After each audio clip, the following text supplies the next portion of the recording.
നമസ്കാരം. തിരുവനന്തപുരം നഗരസഭ ഇന്ന് വ്യത്യസ്തമായ ഒരു പദ്ധതി ഉദ്ഘാടനം ചെയ്തിരിക്കുകയാണ്.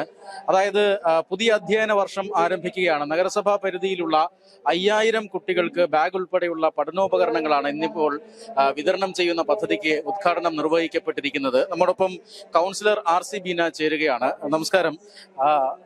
എങ്ങനെയാണ് നഗരസഭയുടെ ഒരു ഫണ്ടിൽ നിന്നും 1 രൂപ പോലും ചെലവഴിക്കാതെയാണ് ഈ പദ്ധതി നടപ്പിലാക്കിയിരിക്കുന്നത്? അപ്പോൾ ഇതിന്റെ മുന്നൊരുക്കങ്ങൾ എങ്ങനെയാണ്? നഗരസഭയുടെ 2 ഫണ്ടുണ്ട്, പ്ലാൻ ഫണ്ടും ഉണ്ട്, മേയർ ഫണ്ടും ഉണ്ട്. ഈ 2 ഫണ്ടിൽ നിന്നും 1 രൂപ പോലും ഈ പദ്ധതിയിൽ ചെലവഴിക്കാതെ സുമനസ്സുകളുടെ സഹായത്താലാണ് ഈ 5050 കുട്ടികൾക്ക് കിറ്റ് കൊടുത്തിരിക്കുന്നത്. മേയർ ഇങ്ങനെ ഒരു ആശയം പറഞ്ഞപ്പോൾ തന്നെ ഒത്തിരി ആൾക്കാരാണ് അതിന് സപ്പോർട്ടായിട്ട് മുന്നിലോട്ട് വന്നത്.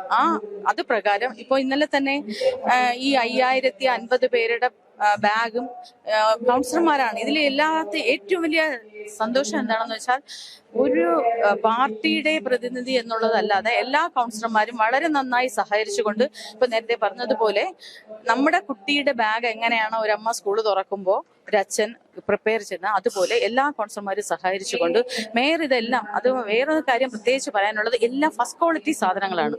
ബാഗ് ആണെങ്കിലും സ്റ്റീലിന്റെ വാട്ടർ ബോട്ടിലാണെങ്കിലും പെൻസിലുകളാണെങ്കിലും എല്ലാം A to Z കാര്യങ്ങൾ വളരെ നല്ല ക്വാളിറ്റിയുള്ള സാധനങ്ങൾ കൊണ്ടുവന്ന് അത് കൗൺസിലർമാര് പാക്ക് ചെയ്ത് ഇന്ന് എല്ലാ സ്കൂളുകളിലെയും കുട്ടികൾക്ക് ഇന്നും നാളെയായിട്ട് അത് സ്കൂളുകളിൽ എത്തിച്ചു കൊടുക്കും.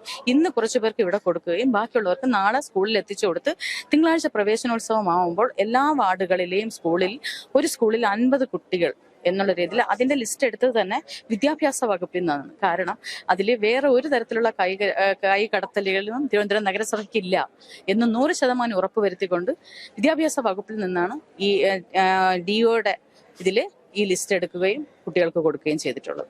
ഈ പദ്ധതി പ്രഖ്യാപിക്കുമ്പോൾ ഉണ്ടായ പ്രതികരണം എങ്ങനെയാണ്? നേരത്തെ മേയർ സംസാരിച്ചിരുന്നു, വിദേശ രാജ്യങ്ങളിൽ നിന്ന് പോലും ഒരു ഓഫർ ഉണ്ടായിരുന്നു. ഇന്നലെ രാത്രി ഏകദേശം ഒരു 10:30 മണിയാകുമ്പോൾ ഞങ്ങളിവിടെ പാക്ക് ചെയ്തുകൊണ്ട് നിൽക്കുകയായിരുന്നു. കാരണം അപ്പോഴും ഏകദേശം ആയി കഴിഞ്ഞില്ലായിരുന്നു. പാക്ക് ചെയ്തുകൊണ്ട് നിന്നപ്പോൾ മേയർക്ക് ഒരു കോൾ വന്ന് മേയർ അത് സ്പീക്കറിലിട്ട് ഞങ്ങളെ കാണിച്ചു. കാരണം വിദേശ രാജ്യം അത് 100% അദ്ദേഹം പറഞ്ഞത് ശരി തന്നെയാണ്. വിദേശ രാജ്യങ്ങളിൽ നിന്ന് വിളിച്ചിട്ട് ഞങ്ങൾ ഇതിന്റെ ഫണ്ട് ഏത് നമ്പറിലാണ് ഗൂഗിൾ പേ ചെയ്യേണ്ടത് അത് തന്നാൽ മതി, ഞങ്ങൾ ഇതിനെ സപ്പോർട്ട് ചെയ്ത് അയച്ചു തരാമെന്ന് പറഞ്ഞ് 2-3 കോളുകൾ അദ്ദേഹത്തിന് ഞങ്ങൾ ഇന്നലെ ഇത് കഴിഞ്ഞപ്പോൾ 11:30 മണിയായി, 11-12 മണിയായി. ആ സമയത്ത് വരെ അദ്ദേഹത്തിന് ഇങ്ങനെ കോളുകൾ നിരന്തരം വരികയും അദ്ദേഹം അതിനെ വളരെ പോസിറ്റീവായിട്ടുള്ള റെസ്പോൺസ് നൽകുകയും ചെയ്തു. അതിന്റെ പ്രതിഫലനമാണ് ഇന്ന് മേയർ പറഞ്ഞത്.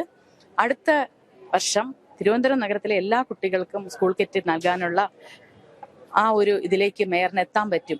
കാരണം ഞാൻ പറയാം, തിരുവനന്തപുരം നഗരസഭയുടെ ചരിത്രത്തിൽ ആദ്യമായാണ് ഇങ്ങനെ സ്കൂൾ തുറക്കുമ്പോൾ കുട്ടികൾക്ക് കിറ്റ് നൽകിക്കൊണ്ട് ഒരു പുതിയ തുടക്കത്തിന് തിരുവനന്തപുരം നഗരസഭയുടെ മേയർ VV രാജേഷ് തുടക്കം കുറിക്കുന്നത്.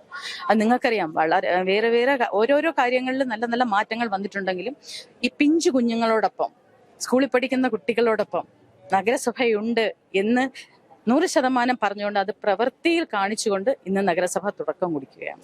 അദ്ദേഹത്തോടൊപ്പം നമ്മുടെ കൗൺസിലർമാരുടെ ടീമെല്ലാം വളരെ സപ്പോർട്ടായിട്ട് കൂടെയുണ്ട്. കാരണം അതാണ് ഈ 3 ദിവസം കൊണ്ടാണ് ഈ 5050 കിറ്റും പാക്ക് ചെയ്തത്.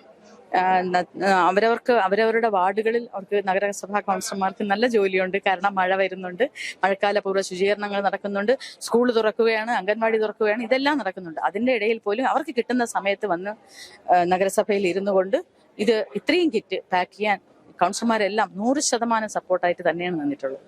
ഈ 5050 എന്ന് പറയുമ്പോൾ നമ്മുടെ ലക്ഷ്യം ക്രോസ് ചെയ്തു.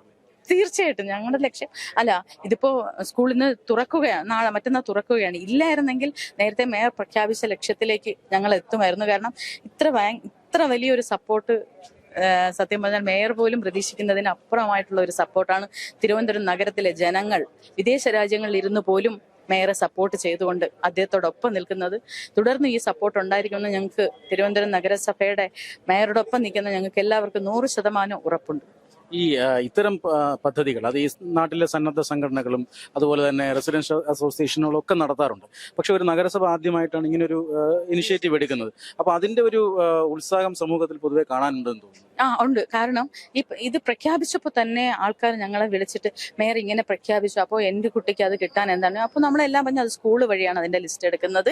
അങ്ങനെ ഒത്തിരി കോൾസാണ് നമുക്ക് ഇത് കിട്ടുന്നതിന് വേണ്ടിയിട്ടും ഇതിനെപ്പറ്റി അറിയുന്നതിന് വേണ്ടി. അതുപോലെ ഞങ്ങൾ ഓരോ സ്ഥലങ്ങളിൽ പോകുമ്പോൾ തന്നെ ആൾക്കാർ ആ ഒരു റെസ്പോൺസ്, എന്നാലും മേയർ അത് ചെയ്തല്ലോ.